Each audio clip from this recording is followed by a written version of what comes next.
Hi guys! Good morning, good morning, good morning! Kamusta po kayong lahat? Andito na naman nga po akong muli nagbabalik ang nagmamaganda ninyong kachismosang Kim Pao upang magatid sa inyo ng latest update and fresh happenings patungkol kay Kim Chiu. Siyempre, mga good vibes na balita na naman ang atin pong hatid sa inyo.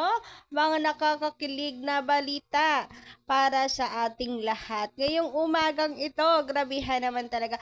Sa sobrang daming paayuda ng Kim Pao, hindi ko siya maisa-isa. Nako guys, get ready dahil bubugbugin ko kayo sa mga updates. Kasi, paano ba naman, ang dami rin talagang paayuda ng Kim Pao. Di nga natin kinakaya isa-isahin eh. So, susubukan natin guys kahit alam kong alam nyo naman na yung mga paayuda na yan. Pero alam ko nag-aabang pa rin tayo kayo ng update. Kasi iba pa rin talaga yung binabalita, yung Kim Pao. 'Di ba? Tapos nag-uusap-usap tayo about this kasi may yung ang sarap din pakinggan yung iba't ibang opinion mula sa ating mga kakimpaw. Anyway, eto nga, grabehan yung pa Kimberly Avellino ni Kim Chu. Hoy, tumatapang. Grabehan yan. This morning, pag-usapan nga natin yan at alamin. But before that, sa mga hindi pa nakaka-subscribe dito sa ating channel, maaari lamang na pindutin po rin yung subscribe button at notification bell na nandyan sa baba para mag-updated ka at ma-notify tuwing may bago tayong chika at balita hinggil sa Kim Pao. Basta mga balita na may kinalaman kay Kim Chiu and Paul Avellino, sagot na natin yan. So, ayan, good morning guys. Happy Valentine's Day. Pwede pa naman. Love month naman ngayon. So, sino dito ang happy? May mga kadate. Naka-receive na ng flowers and chocolate. So, isa na dito si Kim Chu. Grabihan nga sa pa-flowers. So, ayan no, mga fresh flowers, grabihan nga yan. Ang parang ang sarap-sarap amuyin talaga naman, apakabango. Amoy na amoy ko dito sa aking screen. Charot, grabihan, napaka-OA. Pero guys, mukhang hindi naman na natin kailangan pagtanungin kung kanino nang galing ang mga flowers na yan. Grabihan sa pa Kimberly, sabi ko naman sa inyo Pahint yan, paklo yan ni Kim Chu kanina nang galing. Kasi, bubuuin ba naman yung Kimberly? Tayo, mahilig tayo na buuin yung pangalan, tawagin sa buong pangalan, yung atin pong loved ones. Minsan nga, pinagagalit rin tayo hanggang buong apelyido, kasama pa middle name, abay nabanggit na. Paggalit, pero kapag gusto lang natin manlambing abaw, at ano talaga, buong pangalan, yung ating sinasabi. For example, kagaya nga ni Kim, Kimberly, si Kim Chu naman siguro pa naglalambing siya kay Pau, Michael Paulo, ganyan. So, kaya alam ko na agad kanina nanggaling yung flowers na yan. Kasi pwede rin naman kasi na makareceive si Kimi from her friends, from her family, from her mga brothers, diba? And hindi yun imposible, pwede naman talaga. Pero this time, this flower, alam ko na talagang galing yan kay Paolo Avellino. Mahuhula ako Charis! So, ayan, bukod kasi doon, syempre, sa mga kutob natin, abay hindi na talaga tayo kinakailangan pang manghula kung kanino yan. Dahil, si Kimberly na, yung ano na ni Kim Chu, official Facebook page na, ang nagdeklara kanino nang galing yan. Abaw at ang caption Avellino no.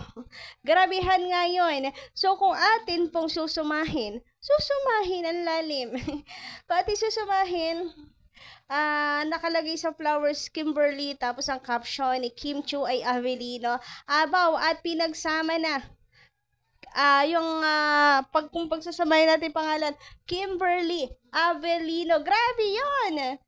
And bagay na bagay, Kimberly Chu Avellino. O, di ba? Parang nakatakda talaga Nakatakda talaga na maging Avellino siya Grabihan yun. Pero I think it's official na talaga. Tumatapang yung Kim Pao. Official announcement na ng kanilang relationship. Ayan, official nang inaamin. Kasi, grabe yung paglagay ng Avellino dyan. Uy, Grabe, napakatapang para maglagay ng Avelino. Hoy, tapos ayun nga, kung admin man to, posible rin naman kasi na admin po yung nag-post. Aba, iya, kung hindi rin naman po ano kay Kim Chu yan, ay hindi naman yan mapapublic. Siyempre, ano naman, be sensitive, di ba? Pero, ibig sabihin lang yan, yung admin ng ano ni Kim, pumayag, ipinost yung Kimberly Avelino. Ibig sabihin, wala pong problema kung tayo po, di ba, sina ate, ano, sumisigaw sa mga event ni Kim Chu ng Kim Chu Avelino, di ba? Tapos ini-issue naman ng iba. Pero ngayon, we know na it's okay lang naman. So yan guys, ayan guys. Yan guys, 'di ba? Malinaw na sa ating lahat. So sabi nga dito ng mga commenters, grabehan talaga 'yon. Kimberly Avelino, parang tanong na, ito ba yung ibig mong sabihin kay Avelino yung ano mo, caption? Kasi Kimberly yun nasa flower eh. So, Kimberly Avelino, kung susumahin mo nga, pagsasamahin mo. So, eto, it makes sense to me now. How sweet. Yes, it makes sense. Parang ano talaga siya. It's official. Official announcement ng relationship. Napakatapang na talaga nila, tumatapang sila. Eto pa, huy, tumatapang na kayo. Giatay. Ano po ibig sabihin ng giatay? Giatay. My best birthday gift. Huy, congratulations. Huy, ano ha? Happy birthday, happy birthday. Ang swerte mo naman, love month. And, hindi lang love month, petsado. February 14, yung birthday mo. O, di ba lahat ng tao nagmamahalan lang sa birthday mo. And yes, it's best birthday, lalo na kung talaga naman pong fan ka ng Kim Pao tapos may biglang pa ganito. Ay, the best talaga yan. Happy birthday muli, pero totoo yung sinabi mo, tumatapang na talaga sila. Sabi pa dito, I can put into words how happy. Anong api, Gandara? Bakit gano'n? Parang bumabalik sa pagkahangal. Happy yun ha, happy. Okay, ulit. I can put into words how happy I am for Kim and Pao. Hashtag Kim Pao, my love will make you disappear on March 26. Siguro dala lang din excitement ko. Halata naman, di ba, bilis-bilis nating magsalita. Kasi grabe ha naman talaga. Nakaka-excite at sobrang nakakatuwa naman talaga. Ay, guys, na hindi rin kayo hinihingal sa bilis ko magsalita. Feeling ko kayo na yung hinihingal para sa akin. Grabehan yun. Anyway, eto na nga, kalma-kalma. Kalma-kalma, marami pang araw na marami pang ayuda na darating. So, kalma lang, kalma. Grabehan naman kasi, grabe totoo guys, talagang hindi ko kinakaya tong pa Kimberly Avelino na yan. So, what more, talaga namang magpa-press con o kaya mag-interview halimbawa. Wala na kasing ano eh, Boy Abunda sa ABS ya. Saan kayo pwedeng umamin yung Kim Pawa ng Kwan? Wala na namang saan kaya yung maganda? Tapos sasabihin nila, yes, kami po ay engaged na. Hoy, grabehan. Ay, sa ano na lang, TV Patrol.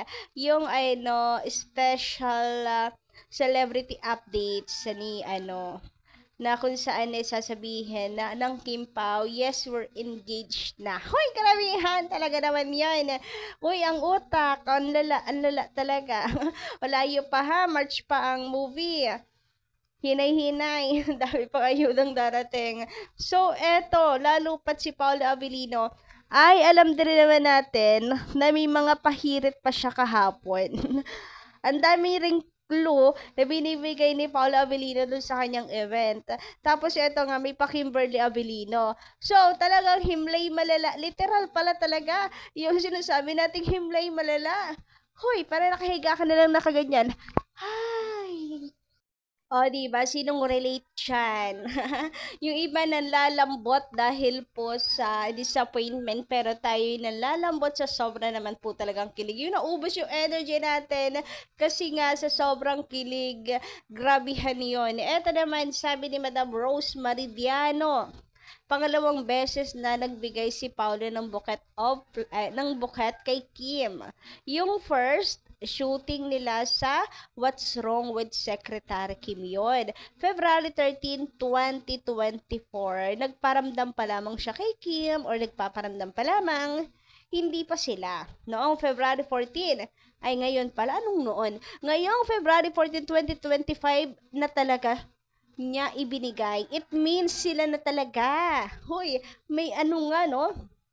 Kung February 13, hindi pa kasi sila, nagpaparamdam pa lang. Ngayon, February 14 na talaga kasi it's ano na, official na. Hoy, grabehan. Ang galing niya mag-connect to the dots talaga. And it makes sense naman kasi talaga kasi hindi magiging ganun ka-comfortable si Kim Chu na like magtatanong siya kay Pao. Halimbawa nga dun sa laplapan, sa kiss ni ng Ben Lee, nila Ben Chi at Lovely, 'di ba? Tapos sabay tanong niya kay Pao, tayo ba? Tayo ba? 'Di ba hindi siya ganoon, knowing Kimberly na napaka-decent. Hindi siya basta-basta magtatanong ng gano'n nang wala naman siyang karapatan, nang wala naman talagang sila, nang wala silang label. I mean, 'di ba? 'Di ba? 'Di ba? Sumang-ayon kayo, sinasabi ko sa inyo. Sabi pa dito, dati, yung caption niya nilagay sa card, wala ka mang boyfriend, pero may flowers ka naman. Ngayon, buong pangalan na niya. O, diba? Yes, yes, true. And sa pa-caption niya sa Facebook, may Avelino pa. O, diba, bongga? Talagang himlay malala. So, kayo guys, anong inyong masisay patungkol dito? Basta ako, wala ako ibang masabi kundi himlay malala talaga yun. So, yun lang. Hanggang dito lang muna ating update. Thank you so much sa inyong pakikinig. And try ko na mag-update pa ng mas marami. Kasi totoo yan, ang dami po talagang paayuda pa.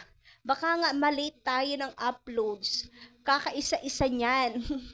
Alam mo yung hindi ka patapos sa mga paayuda mo, pero may bago na namang ayuda. So, tambak na talaga tayo. Pero alam ko, gusto nyo yan, kahit late na, kahit yung mga vlog ni Kimi, di ba? Kahit ba-late upload pa siya, basta kasama dyan si Paula Avelino, go! Naghahantay kami. So, yun lang. Maraming salamat again sa pakikinig. And don't forget to click the subscribe button and notification bell for more updates. Maraming salamat!